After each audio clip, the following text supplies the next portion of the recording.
I similarly came out of such a sexually deprived existence, and we can talk about as much as we want. But what I began to see is when I started having the sex that I wanted, not just sex, but the sex that I wanted, I was starting to see generative qualities. I was starting to see the whole community benefit. Folks would stop me on the street and say, "You look lighter." And I didn't have the heart to tell them, yeah, that's because my masturbatory practice is fantastic right now.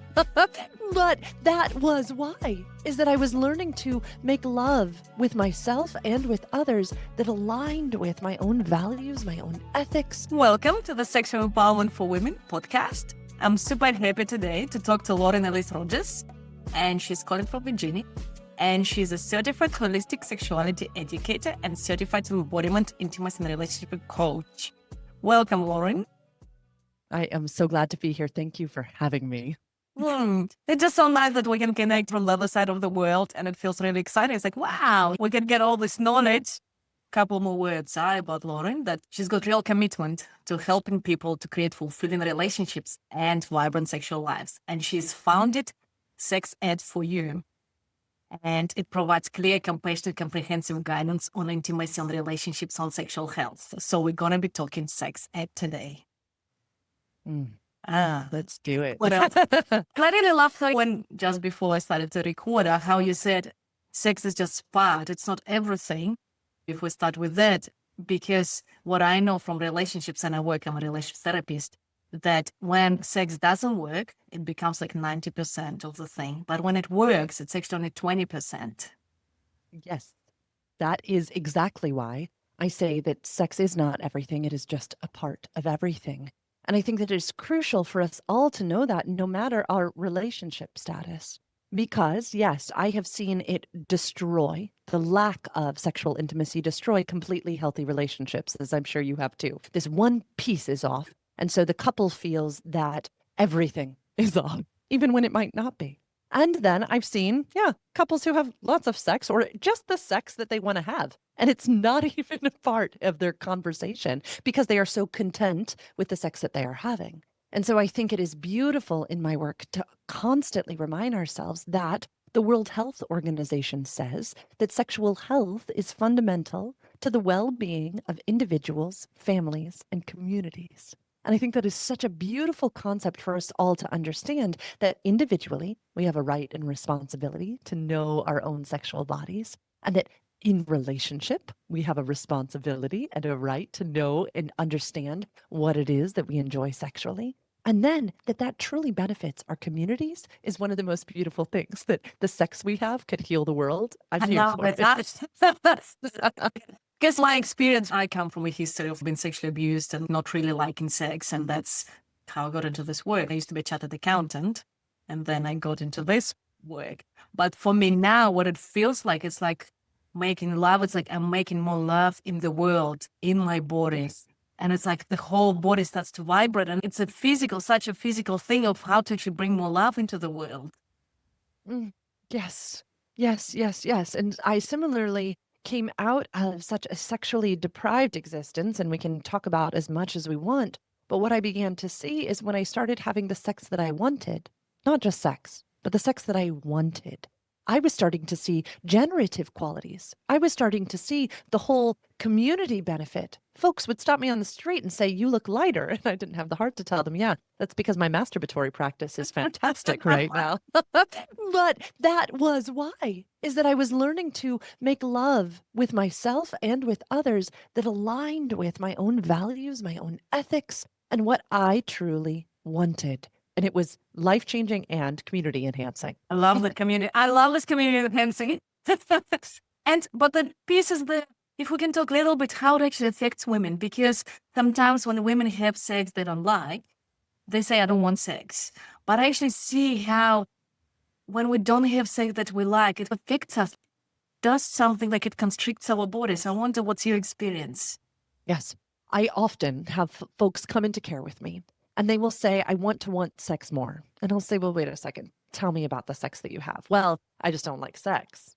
And then we'll say, "Well, wait a second. Is it that you don't like sex, or is it that you don't like that sex?" And then they'll say, "Well, wait a second. Tell me more." And so we'll start to get to the bottom of, perhaps they've never really inspected and really gotten clear on what it is that they love, what their favorite pathway to pleasure is, what their favorite style of sexual initiation might be, what really even turns them on. And when they consider, well, wait a second, all of that wisdom lives within my own body. No, I couldn't possibly know what I want. Oh, yes, you could. It's there, but oftentimes it just has not been called forward. And so what I see is that when we take the time, when we put pause on the rest of the life that we lead and say, no, this is important work. And this does benefit my children, my friendships, my communities, to get clear on what it is that I want. What I find is, again, sex is not everything. It's just a part of everything. And this is what led me to this work. In school, I started to see, well, wait a second.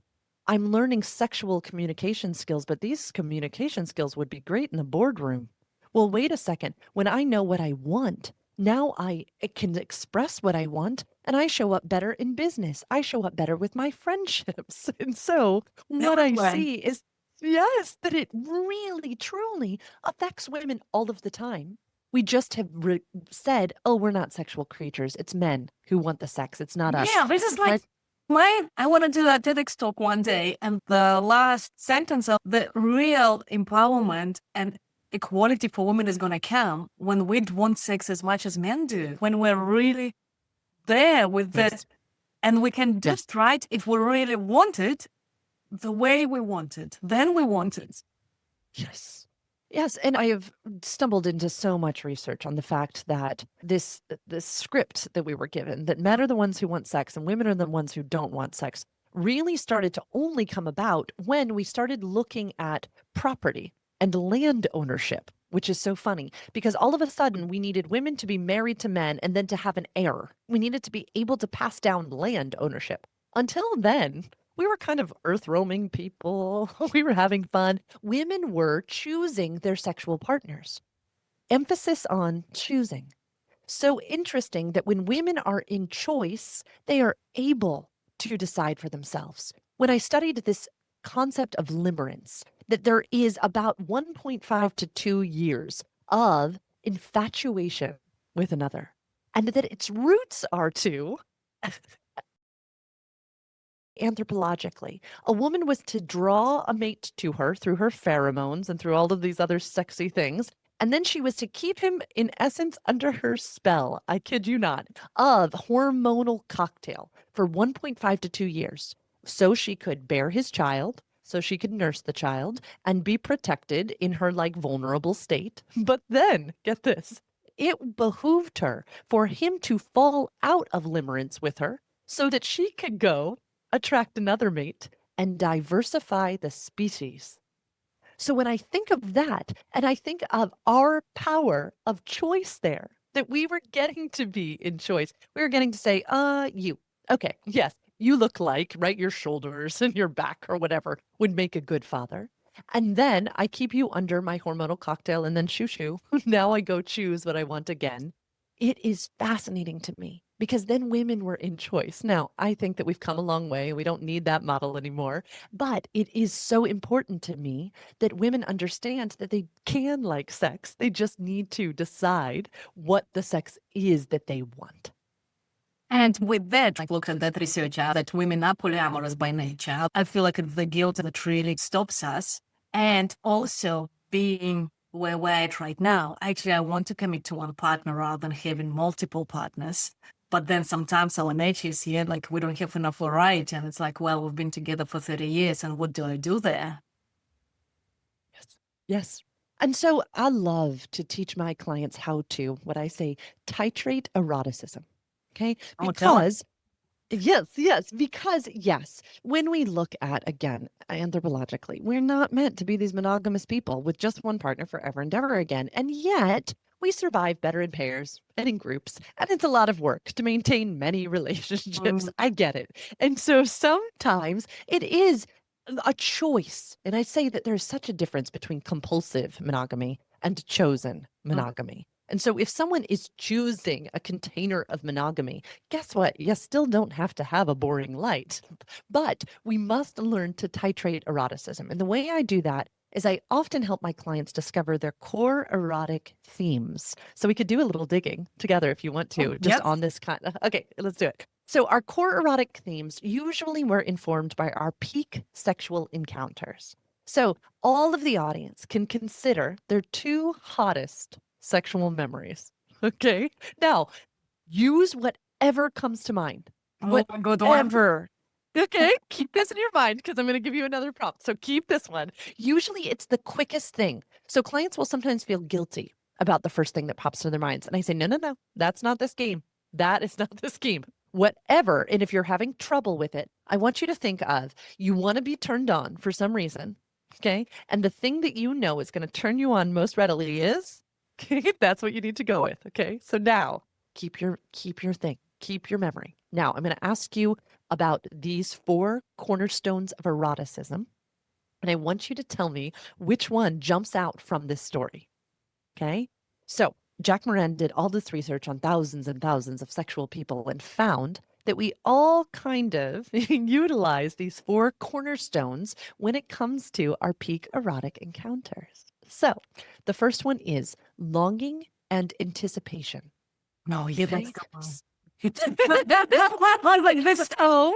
We're going to have you deeply, deeply unpack how it shows up for you. But for so many, I'll just kind of like swipe over it. It's the just out of reach lover, or it's a long distance relationship, or it's the relationship you pined over for years and years and years and years, and then you finally got to sleep together. Okay. It could look like so many different things, but longing, anticipation. Number 2, violating prohibitions. So this is a little bit of the naughtiness factor. We shouldn't. We shouldn't. The second one. We shouldn't. This is so naughty. This is so naughty. Okay. So that's the we shouldn't be doing this piece. Thirdly, is search for power. So this is power over or power under. This could be an age difference. This could be a teacher student. This could be a coach athlete. This could be somewhat of power dynamic. This also could be, of course, kink or BDSM, something like that. But usually it's just, I'm going to assert power over. I grew up in a patriarchal world. And so I really love fantasies and some of my peak erotic encounters where I flipped the tables. I was the center of desire. I got to take power For over. me, it's being dominated. For me, it's Exactly. like, I don't know, he's Under. controlling. That sound. Okay, so that also could be there. The fourth one, often the most confusing but endlessly fascinating, is overcoming ambivalence. So this looks like this idea of, maybe it's a boss or maybe it's a coworker and you have to pretend not to notice each other all day at the office, but then you walk to the parking lot and your hands touch. And then you have this great erotic encounter inside of the car. Or you're wanting to overcome the ambivalence that someone is feigning for you. Okay, so maybe it's this middle school memory of there was this really cute boy, but he would never look at me. And I was constantly trying to get his attention. Okay, he was ambivalent towards me. Or it's your best friend's brother. And he's like, oh, that's my kid sister's friend, right? This idea of I'm ambivalent. And yet within us, oh my goodness, does it get some of our erotic engines churning? Okay, so I'll review again. Longing and anticipation, violating prohibitions, search for power, and overcoming ambivalence. Now, share with us, which ones did you find that were so important to your story? What's kind of two out of one was the longing. And I remember that experience when it wasn't supposed to happen, but there was no almost touch. And I had this deep hot orgasm and he was just kissing me all over and he wouldn't even touch me sexually because that was prohibited. It's kind of both of them. And it was so slow and it was so intense and there was such longing and knowing that I can't go there. And he held it so well, but I just had this amazing hot orgasm. It was just so incredible. And now I go like, well, but I can't have that with my partner because then we go all the way. How can I have that longing when he's fully available?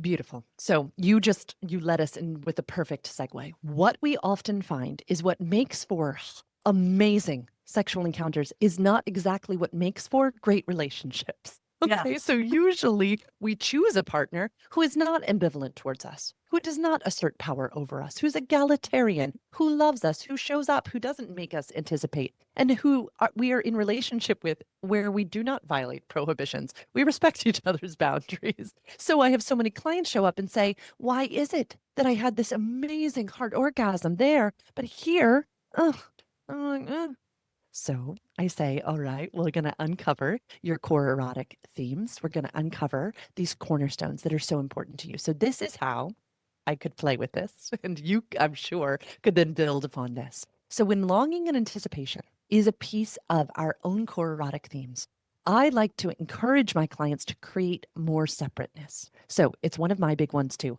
My partner just went out of town and he just got home, and you better believe, okay, it is hot. When he comes back, I am able to remember, oh, that's right. That movement towards one another creates erotic friction. It is the very basis of desire. One of my favorite quotes Esther Perel says is to love is to have, to desire is to want. That wanting is the movement towards. So for any long-term partnership, I say create some separateness, even if it's pretend. Say, hey, we're going to have a little date tonight, but here's the rule. We can't talk all day long. I don't want to know what you've done. I don't want to know what you've eaten. I want to arrive separately, even if we're taking different modes of transportation. I don't want to know what you're wearing. I don't want to know when your bowel movements happened. I don't want to know anything about you. I want to live in this space of separateness today. Here's the second rule. When we get to the location, I want one of us to arrive earlier, and I want the other one to just sit down at the table or at the bar or at that little chair next to you. And then I want us to see how long we can keep from touching each other. See how long we can keep this distance, because it's in that movement towards the other that the friction gets to come up. So then, if we had violating prohibitions too, that's already starting to work these things in already. So for so many of my couples who've been wearing wedding bands for years, I'm like, take the wedding bands off. Right? Arrive separately. Have one of you staying at a hotel. Have one of you get an Airbnb. Invite someone over to your apartment. Get a different phone number. I use Google Voice for this for my clients all the time. And I tell them I want this only to be the number that you text your partner from for sexy, slutty texts. They're like, what are you talking about? I'm like, listen, for someone you were casually having sex with, you wouldn't burden them with all of the boring stuff of the day. So let it just be like your partner that you're having this little hot little thing with, right? Start playing with different ways of the naughtiness factor inside of our own relationships. When my partner and I play a version of this game, we will pretend we're strangers. That's what I So can for me pretending the strangers. It's really such a turn on. such a turn on, and we will introduce ourselves. We will end up talking about the other sometimes. We'll end up talking about what we love about our work right now, which is always really cool because he knows the whole journey of me building this business. But to meet me now, oh, well, that's a different story, right? I'm a different woman now than the woman who's gone through everything I did. It's really, really fun. But yeah, I'm curious, just off of this, what would you build onto this? Because I'd love to learn from you. How would you take some of these things we're already saying and add more or change? Well, it's that you're going somewhere and we don't know each other. And you just meeting kind of like, okay, tell me more. And it's that. And it's funny how the mind works, right? Even though I know everything, but even now, imagine stepping into that, it feels so like, oh, that's exciting. I really like to put, as you talk about it, that power over where he takes power. Yeah.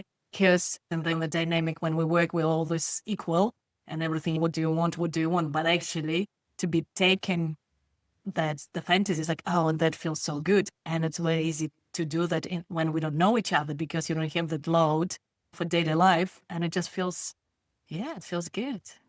Yes. I'll talk with my clients often about some of their recreational or relational sexual encounters from younger years. And they'll talk about, yes, that amazing feeling of surrender Mm. and taking power over or surrendering power over. And we will talk about the nature of the relationship and did you actually have to care for this person? Were their feelings important? They'll be like, that's really no. Like, it's fine.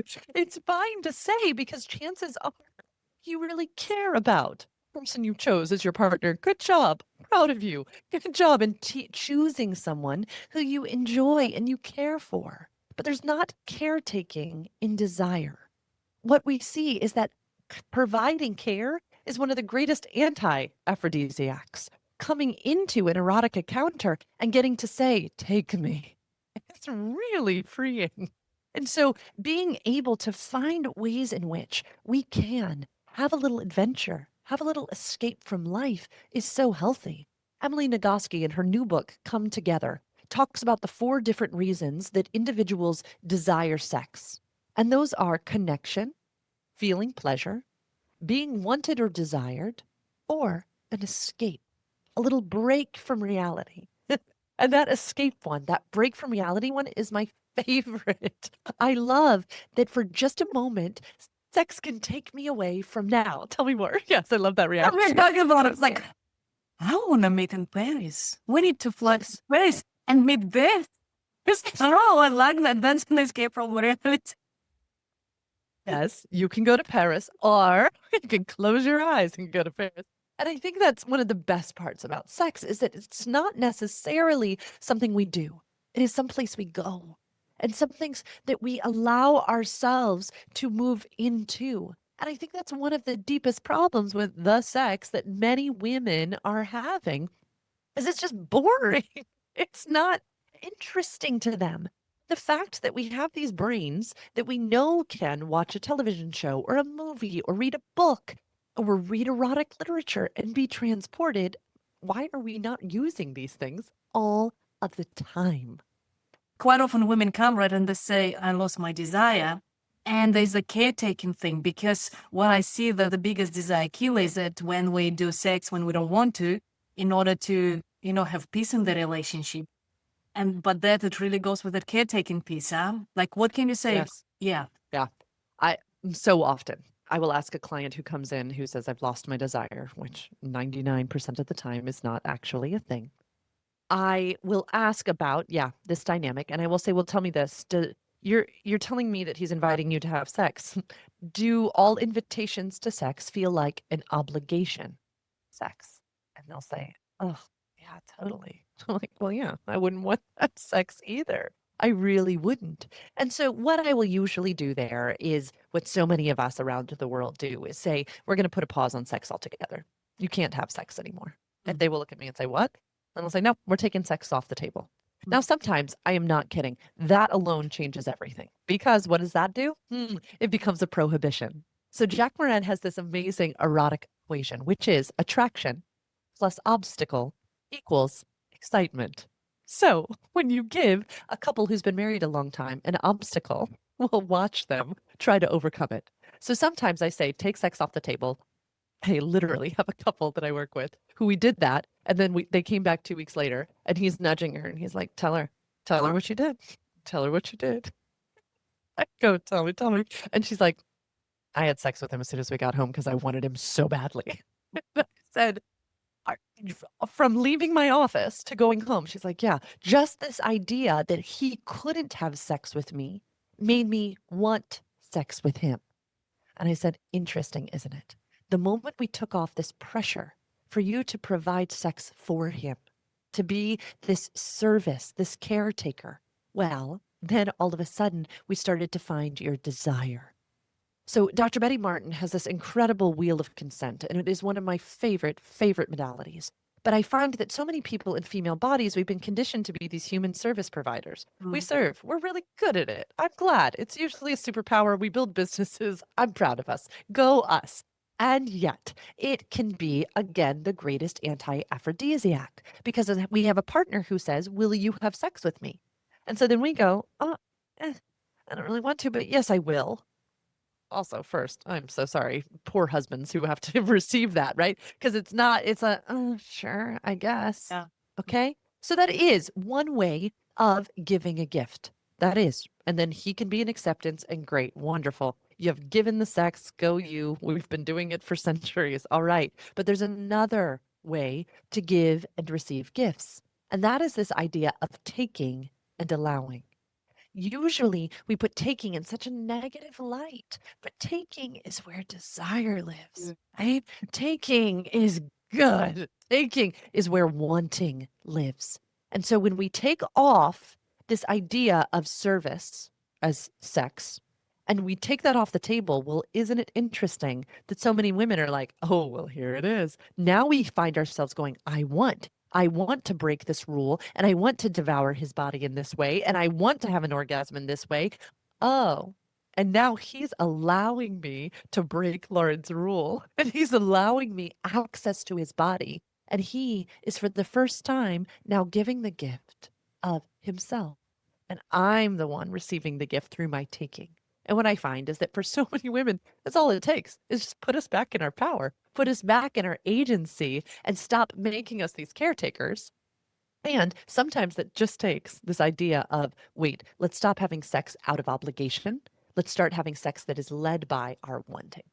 Yeah. And and it's a big thing, right? Because with couples and women, I teach courses for women. And just yesterday, I had some women. And what they say is like, what if his libido is so much higher than mine? Yeah. And it feels like he has to sacrifice all the time. And it's really difficult to be a man and to keep on reaching out and reach out and reach out. And women, and that dynamic gets so established. So, yeah. Yeah. Yeah. I see this all the time too. And we will talk about rejection and how that can feel. And Dr. Betty Martin teaches, and others say similar things, but a statement of a boundary or a limit is not actually rejection. So with my couples, if they were in front of me, I would do no three ways, the game. And so I would have them both mill around in front of me. They think I'm crazy, cuckoo nuts. I don't care. And when one of them is ready to practice, now I have them plant their feet. And then the other one comes up to receive now for them. And they slowly, slowly, slowly put their hand on their shoulder. They face the partner and they put their hand on their shoulder. Now, the client who has placed their feet gets to practice no one of three ways. They can say no, and then the partner moves their hand off. They can move their partner's hand off their shoulder. Boom. Or they can slide their body away. Interesting. Three ways of saying no. What we practice in this, and each partner practices saying no and receiving no, is we start to see what happens in our bodies when we receive no from our spouse or our sex partner. And then we see what happens in our bodies when we are the one who must say no. And boy, oh boy, does this show us so many things. Is that really when we can get curious about the boundary or the limit, and we can get curious about the one saying no, and what is she saying no to? And we can give her more dialogue around the no. Maybe it's not a full no. Maybe it's a not that, but this. Maybe it's a not right now, but then. Or maybe it's a I'm curious, tell me more. Or maybe it's a once we develop more language and once we start to see that, oh my goodness, my beloved's no is not a rejection of me. It's an invitation to get more curious. What does she need to be in a space to say yes? Because sometimes there's just some pre-work. Sometimes it's no, I just took care of the kids all day and I'm covered in grime. No, I don't feel sexy. I don't feel desirable. And my own understanding and my own desirability is so important. So then once we've explained that to a partner, we can say, oh, this is what I need, right? No, I don't want that sex. I want to get showered. I want to do my hair. I want to go out. I want to have adult conversation. And then I want to pursue you. I want to touch your foot under the table. I want to stroke your knee in a circle with my finger. I want to be naughty. And I want to remember who I am, not as a caregiver. And once we can have that conversation, oh, that's so different. It's so different. I do feel for the party who's been rejected, though. But yeah. Because that's the piece that we're so scared somehow for our human existence. Yet to receive rejection is such a painful feeling that we protect ourselves, we protect our partners. But that's where that attraction goes away because we're caretaking ourselves and others, and we just can't really express how we feel, what's going on for us, because we know that place of rejection. And for me, it feels like the way out is actually we need to become really comfortable with that feeling rejected, because I'm not going to die if I'm rejected. But somehow that's how it feels. We go back to the childhood place. 100%. It feels deeply like the threat of disconnection, which is the threat of death and abandonment and all of these scary things. So I do the exact same thing with my clients. I will say, we're not going to shame this. We're going to love this because that has a root somewhere. And usually that rejection has triggered a source wound. And for many men, they aren't given freedom to develop deep emotional connections with many men and touchy, feely, huggy, kissy relationships. Many women have other healthy relationships because, again, conditioning and gender massaging everywhere. And so I weekly go out with one of my dearest friends on Wednesday evenings and we talk and we cry and we hold hands and we hug and it's beautiful. It is very relational and touch filled, very appropriate, but touch filled. And yet I asked my husband if he does the same thing because he's good friends with her husband. He laughed in my face. He was like, no, we don't sit there and touch and cry and hug. No, they tell fart jokes and talk about American football. It is not the same thing.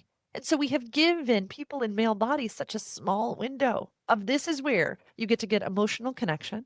And we have so conflated touch and sex. So I don't know if you see this, but I see this all the time, which is a couple has decided that this kind of touch means sex is coming. So they've stopped touching all of the time. Nobody's getting touched. Yeah. And it is the saddest thing on earth because we won't die if we don't get sex. The only mammal on earth that will die if she doesn't get sex is the female ferret. Fun fact for everybody to know. When she's in heat, if she does not fuck, she dies. Wow. So fun to know. Friends, okay. Good one out there. But none of us will. But interestingly enough, touch is necessary for us as human beings.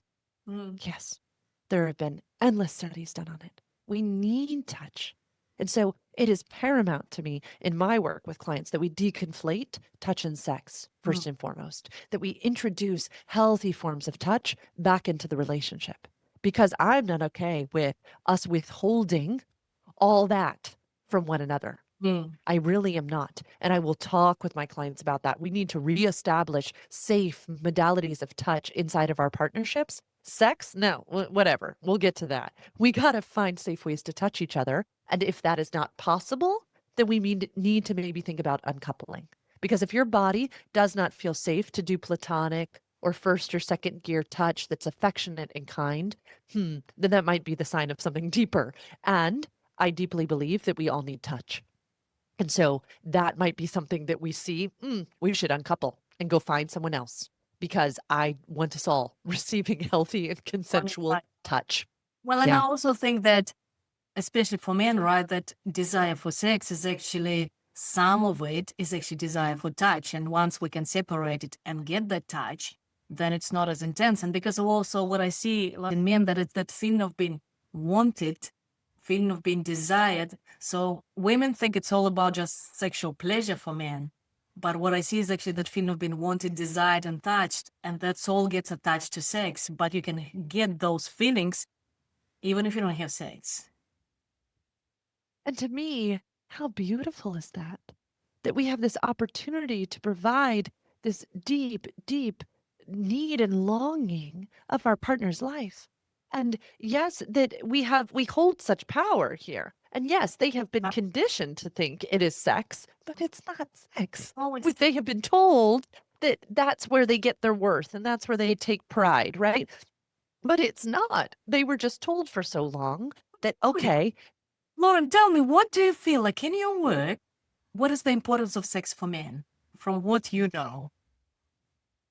I deeply believe that it assigns value and it literally helps them believe that they are doing okay, that they are a good husband, a good partner, a good man in the world if they are getting to enjoy sex. So I think to them, and I know, I witness in my male clients that to them it is a marker of worth. It is a marker of I'm not failing in my relationship. It is a marker of I'm not failing as a professional. I do this and I get this reward. And we have so conditioned this in the male psyche that if you do this, then you get that. I don't believe that many men have other tools for developing, again, strong emotional, relational skills inside of relationship with their partner or outside of their relationship with their partner.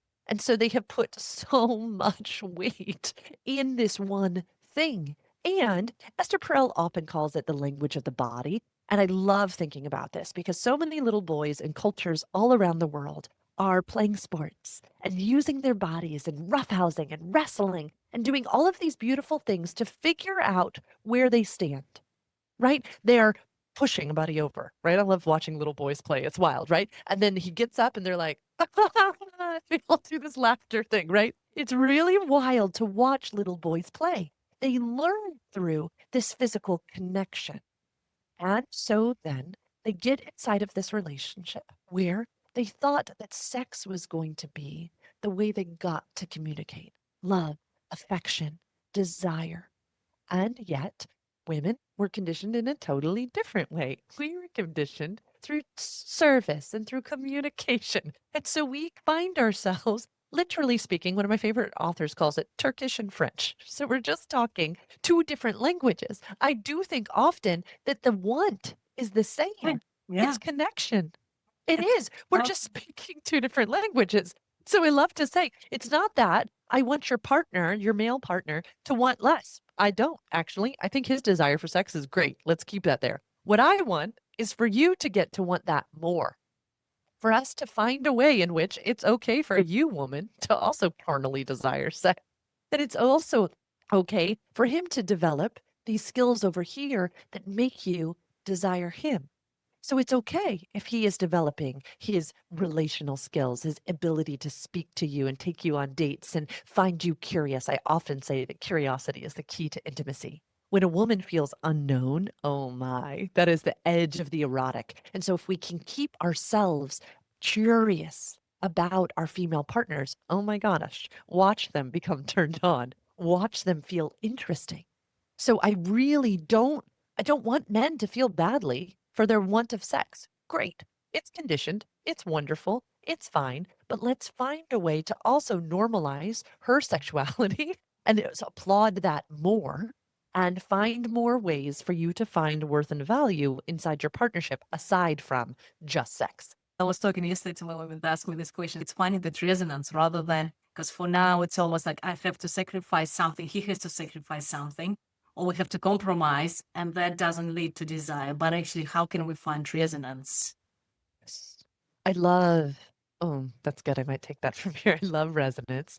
And it makes me think of this idea of domains. So I love to teach my clients that I have a domain, they have a domain, you have a domain. Each human being has a domain. And inside of their domain, I imagine mine as a box around me, is everything I have a right to and a responsibility for. So inside of that is my body, my desires, my dreams, my goals, my values, all of the juicy stuff. Also the things that I need to take accountability for. So does my partner.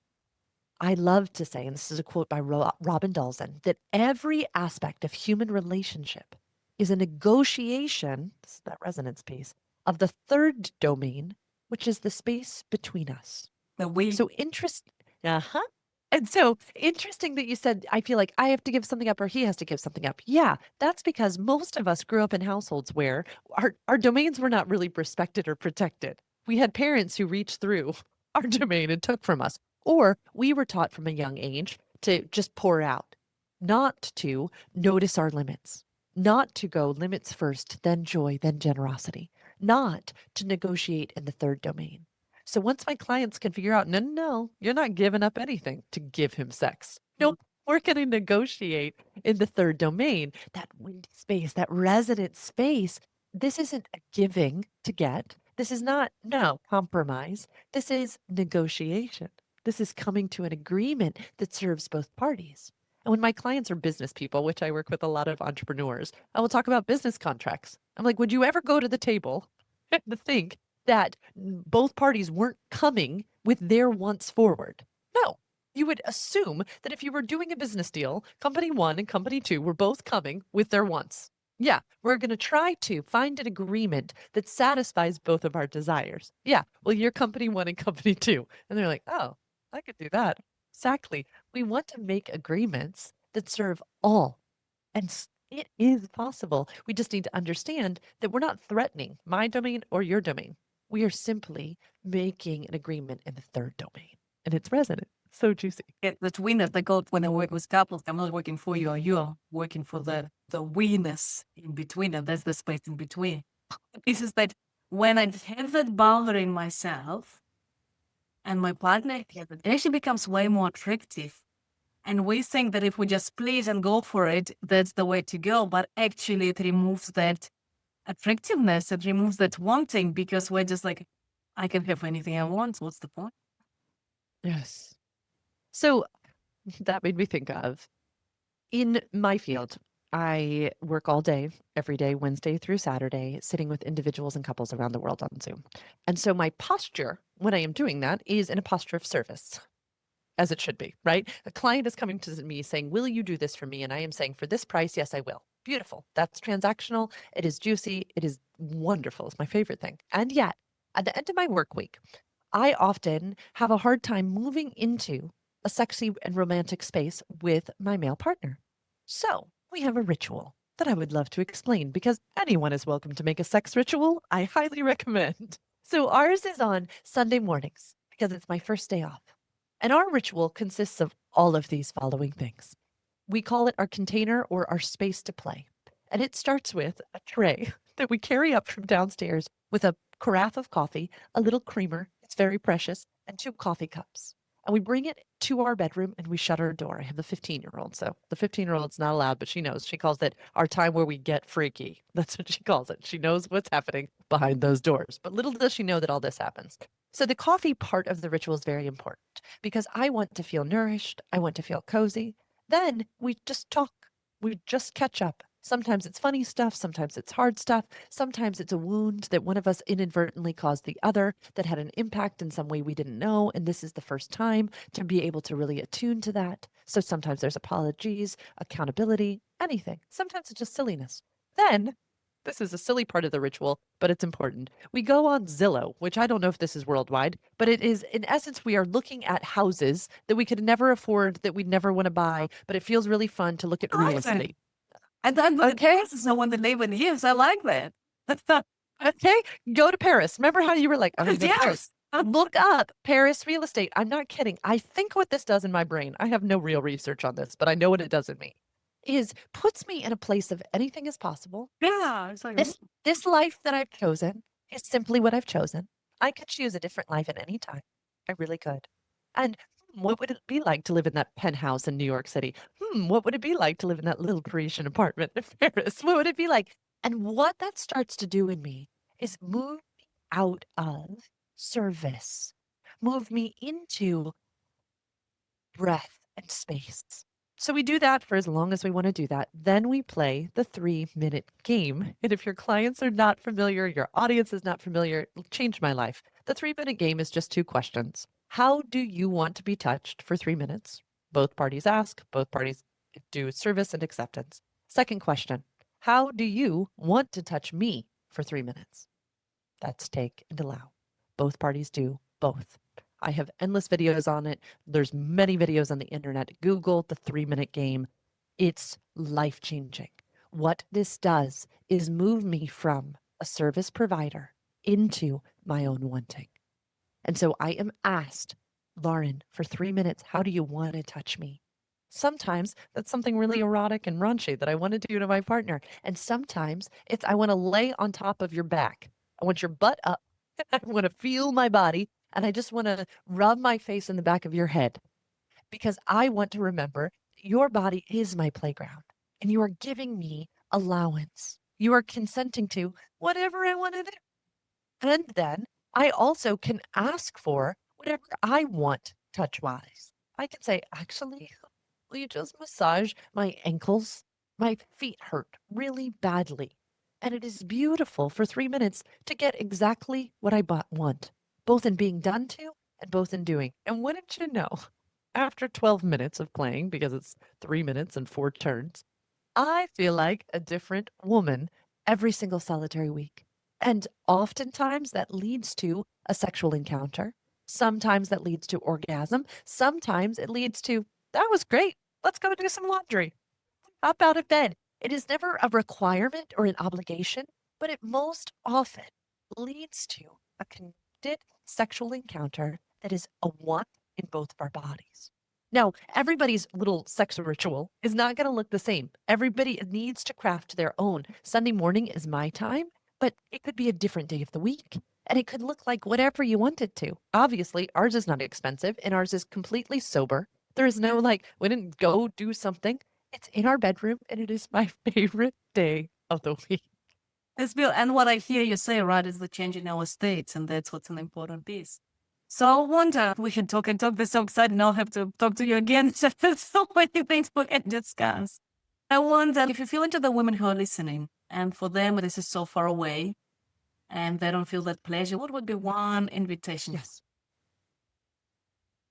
I see you. And this felt so far away from me as well. And so the way I began what is now the Lauren you see in front of you was making love to myself. And so that even started before with this practice that I still do to this day, which is to find pleasure around me just now. So I would take myself on pleasure walks, but you can do this wherever you are in this moment, which is find one thing that you can see that brings you pleasure. One thing that you can touch that brings you pleasure. I'm doing it right now. There's a cozy blanket right next to me. One thing that you can hear that brings you pleasure. That might be my sexy voice. It also might be. It also might be the wind blowing by. Or maybe the sound of a heater around if you're in the winter like me. Or maybe it's a window open if you're in summer. Then one thing you can taste and one thing you can smell that bring you pleasure. The reason I find that this so important is I think that so many of us are turned off from our pleasure. So many of us are in this posture of service and this posture of being something for someone else. And this practice, it sounds silly, but it started to alert me to, well, wait a second. If I can't find something that's those five senses that brings me pleasure, what do I need to do right now in this moment to make sure that I can? Then I started to attune to, whoa, whoa, whoa, that is not a pleasurable space. Or when I'm in that person's presence, I cannot feel my pleasure. So it started to change the relationships around me. Then I started to build in an entire pleasure practice that was a shower and putting on a silky robe and pouring myself a glass of wine and touching my whole body from top to bottom and learning what type of touch I really liked. But I couldn't do that until I knew what pleasure felt like because I was so far away from it that I couldn't have told you that this is what I do now when I want to bring myself pleasure, when I'm stuck in something that I don't want to be in. That stroking my nails on the inside of my arm, especially the back of my nails, is absolutely guaranteed to bring pleasure to my body instantly. And so if I am stuck in traffic or I'm stuck in a boring administrative meeting that I really am like, I can feel myself going out of my body, I will start to stroke my arm like this. And it's simply a pleasure hack. So what I do then is I take that into personal pleasure practice, and that built into, okay, I make love to myself so well, I am not entertaining any partner who cannot bring me to orgasm to this level. Then that started to change the type of men I was going on dates with and blah, blah, blah, blah, blah. The rest is history. But it started with learning what brought me pleasure. Yeah, beautiful. Thank you. I think that's the biggest thing, yeah, women finding their pleasure. So tell us, how can people find more about you? Yes. There's so much wisdom, so much excitement, and the sexy voice. So to find out so much about me, you can go to sexedforyou.com/connect. On that page, you're going to see a link that you can click to request a free consult with me if you wanted to work with me. But aside from that, there's also a link to a podcast that I do with my partner that I was just talking about, and a link to my social media, and a link to tons of different podcasts I've been on so you can listen to my sexy voice. If you are on Instagram and you have your phone up right now, you can go to sex_ed_for_you. But again, you can go to sexedforyou.com/connect and everything is there. Beautiful. And I'm going to put it in the show notes. Thank you so much, Lauren. Thank you. Talk. This was such a great talk. Thank you so much. And listeners, we'll see you next week. Bye.